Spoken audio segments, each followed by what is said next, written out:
Assalamualaikum anak-anak. Bagaimana kabar kalian hari ini?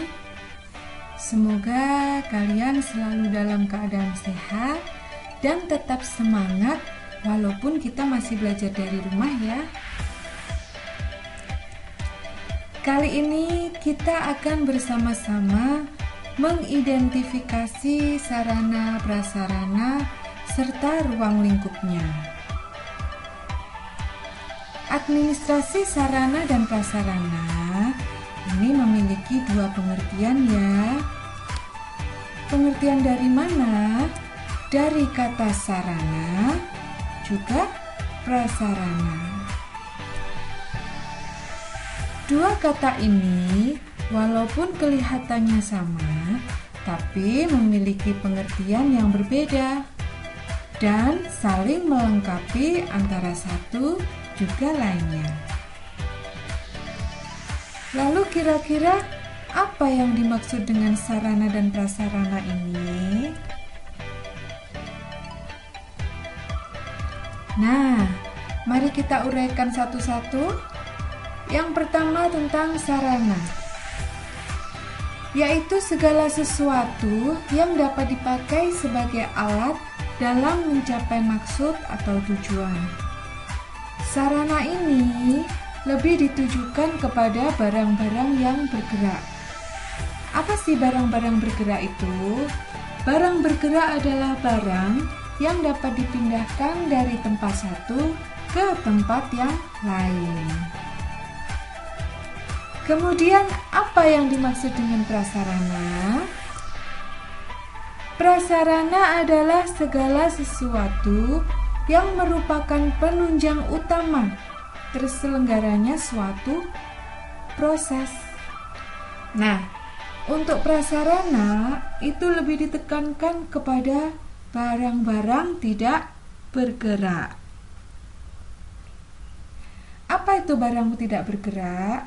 Barang tidak bergerak adalah barang yang tidak dapat dipindahkan.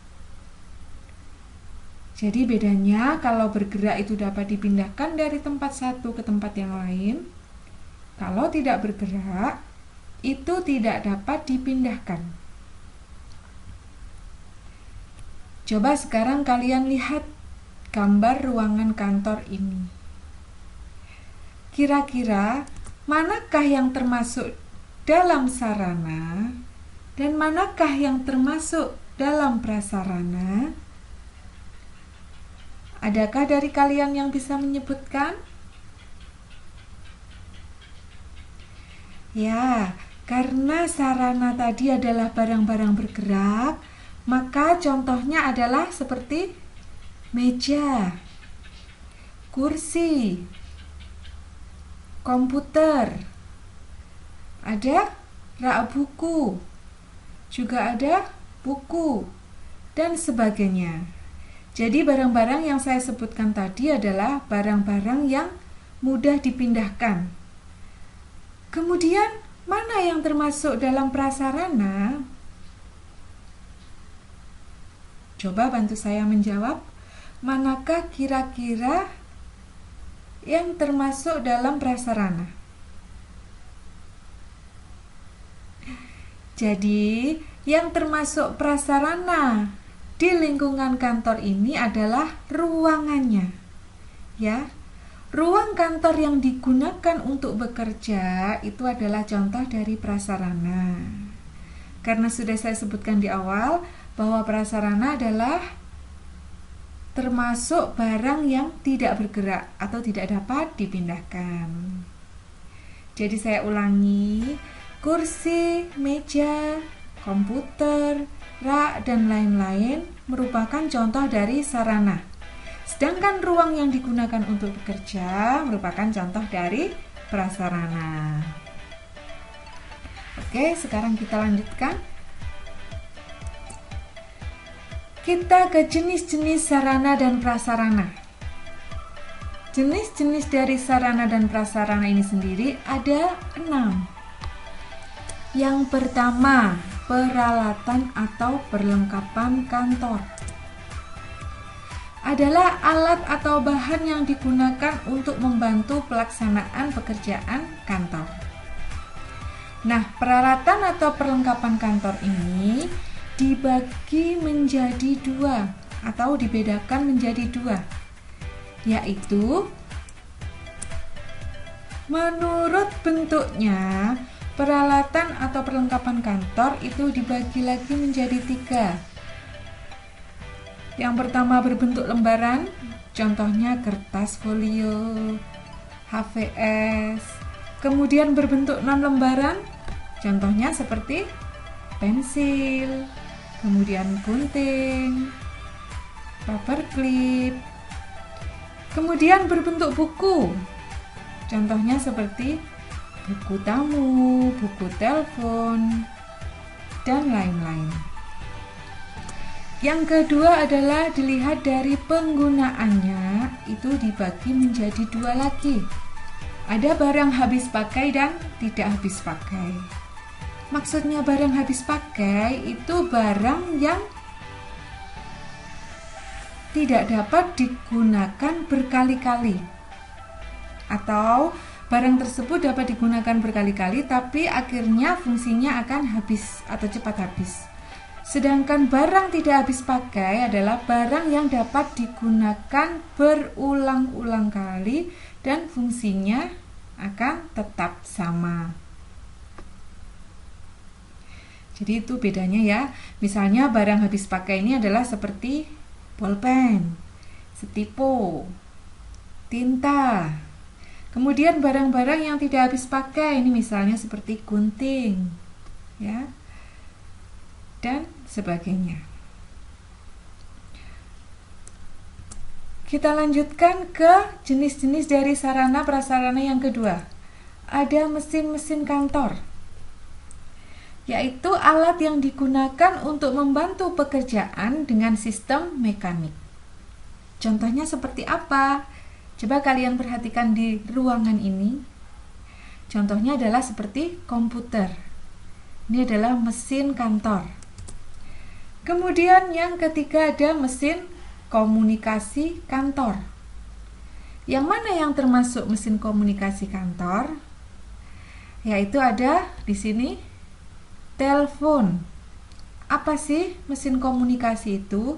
Mesin yang digunakan untuk berkomunikasi baik di dalam suatu perusahaan atau di luar perusahaan. Kemudian yang keempat ada perabot kantor. Mana yang termasuk dengan perabot? Ada kursi, ada meja, ya. Jadi perabot ini adalah alat-alat yang umumnya terbuat dari kayu atau metal. Selanjutnya adalah interior kantor. Apa itu interior kantor? Interior kantor itu adalah hiasan kantor atau yang berfungsi sebagai untuk memperindah kantor. Contohnya seperti apa di sini? Ada vas bunga, ya. Ada lampu, ini juga termasuk interior. Kemudian yang terakhir adalah tata ruang kantor. Apa itu tata ruang kantor? Yaitu penataan peralatan dan perabot kantor pada luas lantai yang tersedia. Coba kalian lihat gambar di gambar ini. Bagaimana menatanya, bagaimana meletakkan kursi, meja, kemudian komputer, kemudian pot bunga, vas bunga. Itulah yang dinamakan dengan tata ruang kantor, ya. Jadi fungsinya untuk menambah kenyamanan pegawai sehingga pegawai dapat bekerja dengan baik. Itu adalah tata ruang kantor. Bagaimana dengan jenis-jenis dari sarana prasarana?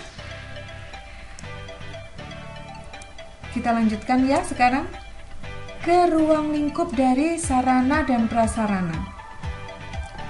Ruang lingkup dari sarana dan prasarana itu sendiri ada 4. Yang pertama, kegiatan manajerial.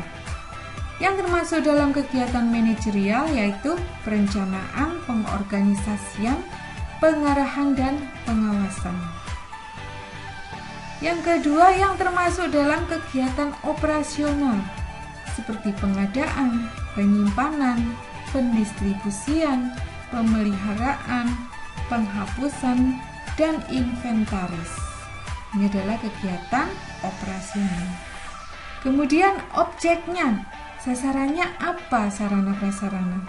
Sasarannya adalah sarana prasarana itu sendiri, seperti perbekalan, barang, material, peralatan, dan perlengkapan. Apa tujuannya melakukan sarana dan prasarana? Tujuannya adalah mendukung efektivitas dan efisiensi dalam setiap upaya pencapaian tujuan organisasi. Jadi, dalam ruang lingkup sarana prasarana itu ada kegiatan manajerial, ada operasional, ada sasarannya yaitu sarana dan prasarana, dan adanya tujuan yaitu efektivitas dan efisiensi dalam pencapaian tujuan organisasi. Oke, kita lanjut. Tujuan dari administrasi sarana dan prasarana itu sendiri. Yang pertama, mampu menyediakan sarana prasarana sesuai dengan kebutuhan. Nah, asal kalian tahu bahwa kegiatan awal dalam administrasi sarana dan prasarana itu adalah melakukan analisis perencanaan. Dengan perencanaan inilah nanti diharapkan dapat menyediakan sarana dan prasarana sesuai dengan kebutuhan.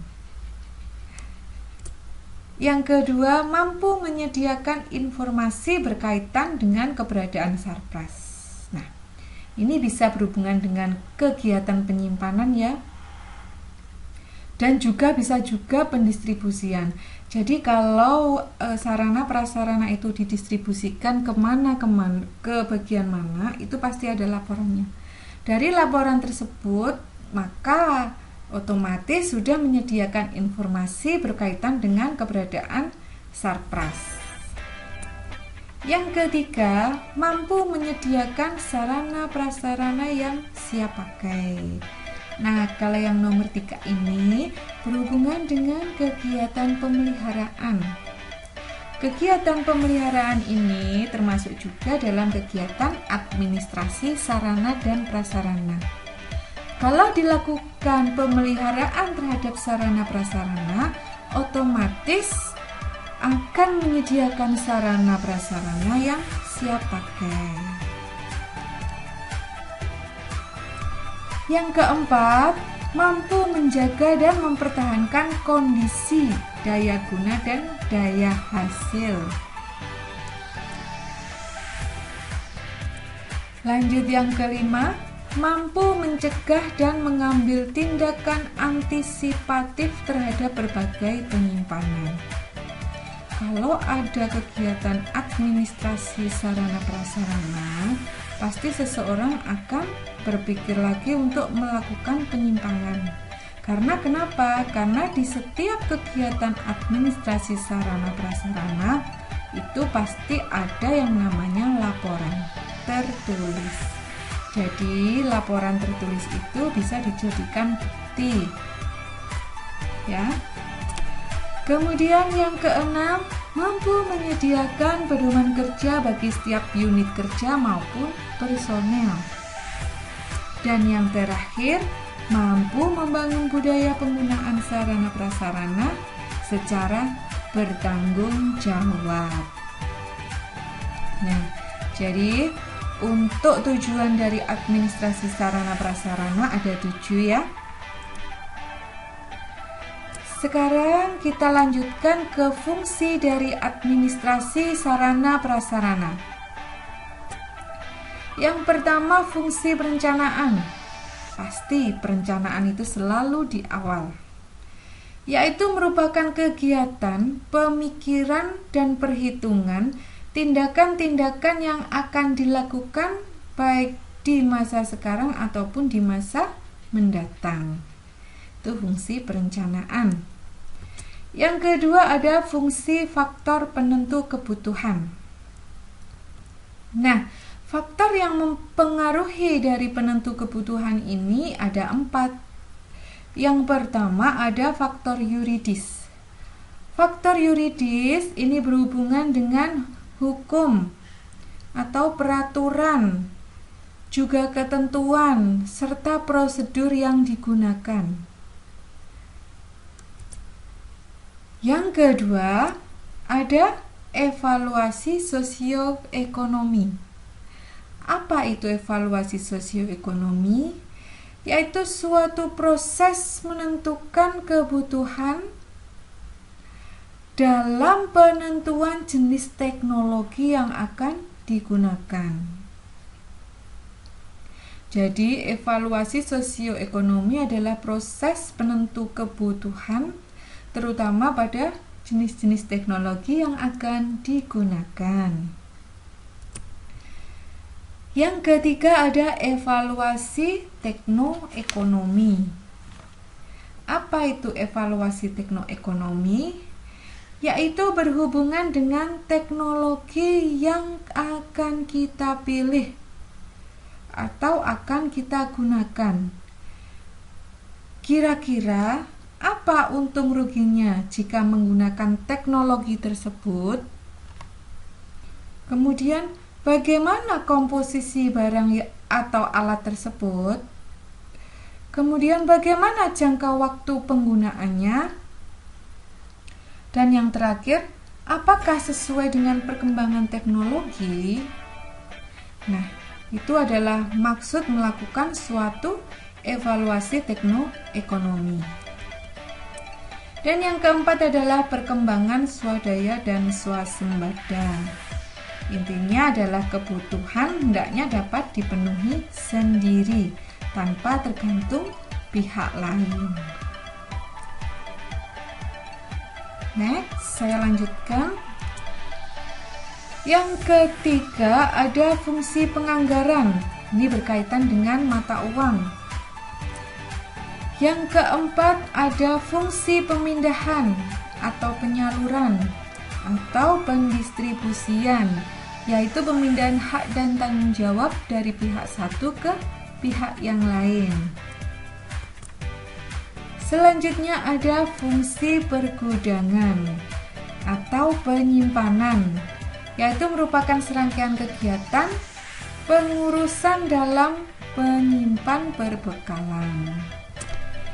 Yang selanjutnya fungsi perawatan atau pemeliharaan, yaitu mengusahakan agar barang selalu dalam keadaan baik. Selanjutnya ada fungsi inventaris, yaitu pencatatan terhadap barang-barang yang dimiliki suatu perusahaan. Dan yang terakhir fungsi penghapusan barang, yaitu menghapus barang dari daftar inventaris. Biasanya barang yang dihapus adalah barang yang sudah tidak memiliki nilai guna atau tidak dapat digunakan lagi.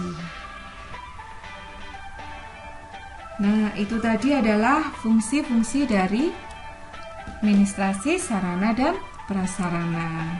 Coba kalian lihat, di sini adalah siklus mata rantai fungsi administrasi sarana prasarana.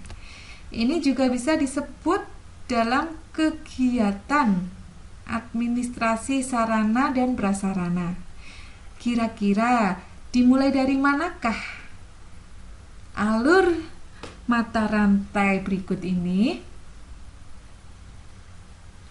Iya, kegiatan awalnya adalah melakukan analisis perencanaan.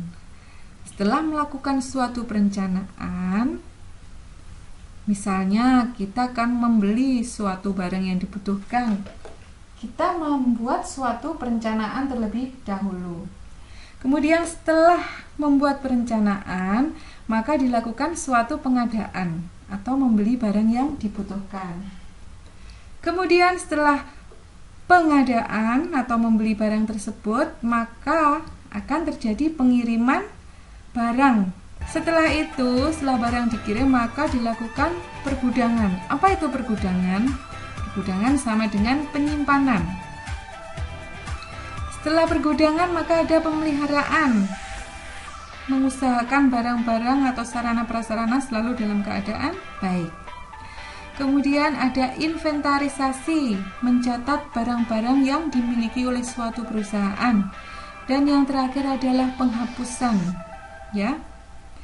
Jadi untuk kegiatan ini dari perencanaan sampai penghapusan itu nanti akan kita bahas di kelas 3. Nah, bagaimana dengan materi yang saya sampaikan pada hari ini?